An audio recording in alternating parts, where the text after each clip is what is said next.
Unha das últimas resolucións publicadas polo Goberno no BOE restrinxía as promocións, ofertas ou rebaixas dos produtos nos comercios para evitar as aglomeracións. Sen embargo, esta normativa non impedía os descontos nas páxinas web.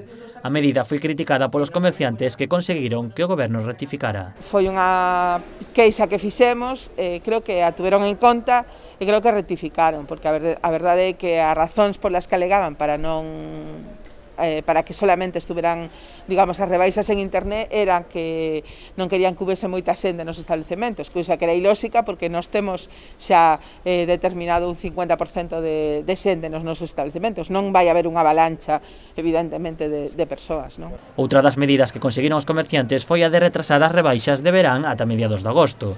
Os vendedores explican que coa situación que estamos a atravesar, os descontos xerarían perdas en moitos negocios. Aínda estamos empezando ca apertura. Moitos establecementos aínda teñen pechado, porque, bueno, están un pouco adoptando as medidas de seguridade que teñen que hacer.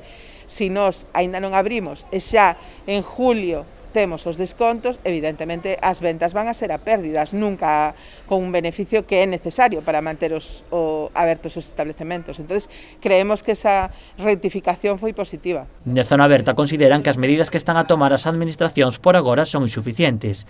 Reclaman unha maior regulación dos créditos para evitar os abusos e piden axudas máis directas para adecuar os negocios ás novas normativas de seguridade.